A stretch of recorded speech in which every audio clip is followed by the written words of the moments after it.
Check your thermostat right now. Maybe it says 68 degrees, maybe 72. You set it once and forgot about it. But for over 300,000 years, every single one of your ancestors faced the same problem every winter. And they had no thermostat, no insulation, no walls, just their hands, animal bones, and a cold so brutal it would kill a modern human in hours. So how did they not just survive, but thrive? The answer is not what you think, and it will permanently change how you look at your own home.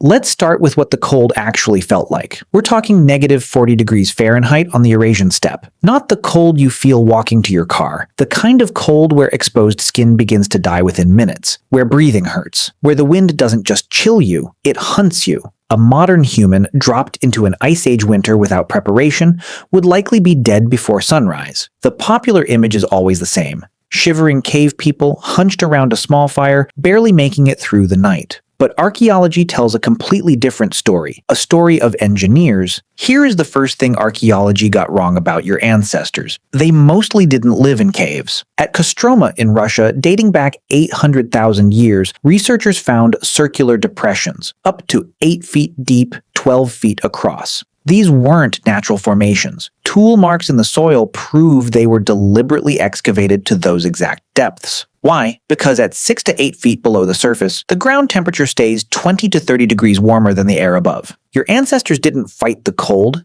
they went below it. But the real sophistication came later. At Dolní Věstonice in the Czech Republic, 26,000 years ago, archaeologists uncovered winter shelters with walls built from multiple layers, each one serving a precise thermal function. Innermost, animal hide, fur facing inward, trapping warm air against bodies. Outside that, dried grass and moss, wicking moisture away.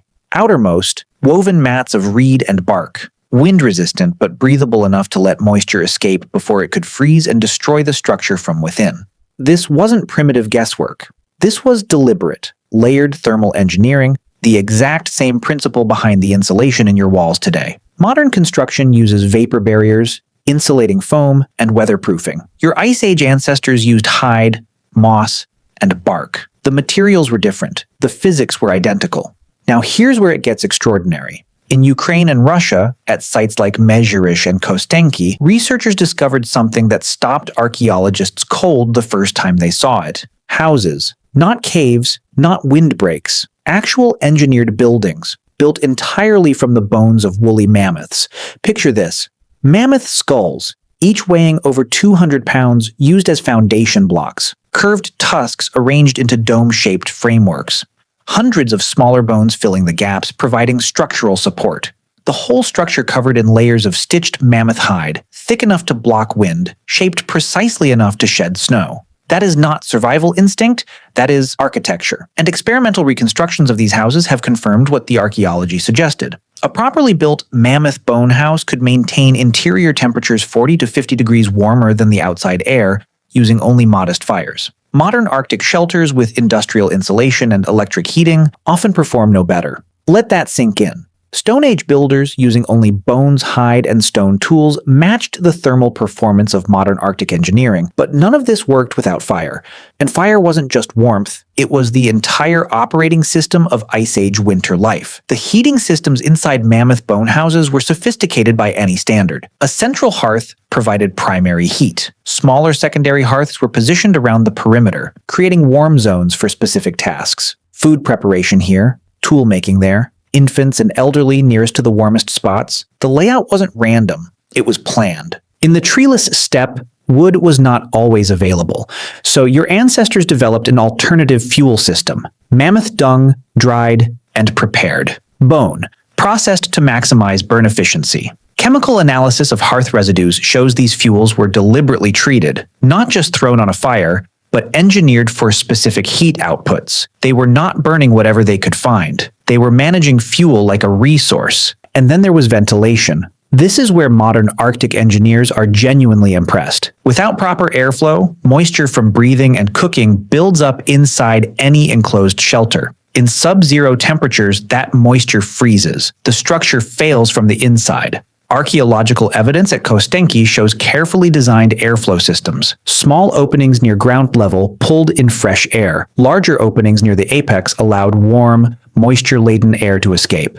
Now here's the part most documentaries skip entirely. What happened inside these shelters after the sun went down? For hundreds of thousands of years, your ancestors went to bed at sunset and woke before dawn. But they didn't sleep the way you sleep. They slept in two phases: 4 hours, then a wakeful period of 1 to 2 hours, then 4 more hours until dawn. This wasn't insomnia. This was the default human sleep pattern, documented in historical records across dozens of cultures, and confirmed in a 1992 experiment by psychiatrist Thomas Weir, who found that when modern humans are removed from all artificial light for a month, every single participant automatically returns to this same two-phase pattern.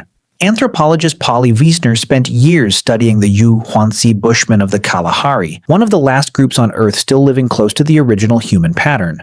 She found that nighttime conversation was categorically different from daytime conversation. During the day, 80% of talk was practical: logistics, hunting, resources. But at night around the fire, 81% of conversation was stories. The campfire was the original theater, the original classroom, the famous Venus figurines found at Paleolithic sites. Most were discovered in winter shelter contexts. The cave paintings associated with this period, many were created during the long months of winter confinement. The art that defined our species wasn't made in the warmth of summer. It was made by firelight in bone houses while the steppe outside was locked in ice. Building a mammoth bone house took 2 to 3 weeks of intensive work by 8 to 10 adults, which means construction had to begin in late summer or early autumn, well before conditions made outdoor work impossible. Analysis of tool wear and seasonal indicators confirms this. These weren't reactive builders. They were planners, with seasonal calendars running in their heads. Food storage was equally engineered. In permafrost regions, underground chambers connected to winter shelters by short tunnels served as natural refrigerators, keeping meat frozen and accessible throughout winter, even during the worst storms. Clothing worked on the same composite principle as the shelters. Multiple layers of different animal hides, each selected for a specific thermal property. Wolf fur, fox. Arctic hare, the innermost layer trapped warm air. The outer layer shed wind and moisture. The same physics as a modern winter jacket, developed independently from necessity, 25,000 years before Gore-Tex existed. And when the shelter was damaged, which was often, it was repaired immediately. Archaeological evidence shows ongoing maintenance throughout winter seasons. Broken bones replaced, hide coverings patched, insulation refreshed. This wasn't a structure they built and hoped for the best. It was a living system they managed continuously. At the end of the Ice Age, as climates warmed and forests expanded, this entire knowledge system was abandoned. Not lost to catastrophe, just gradually made unnecessary. Modern Arctic engineers studying Paleolithic shelter remains have been genuinely surprised.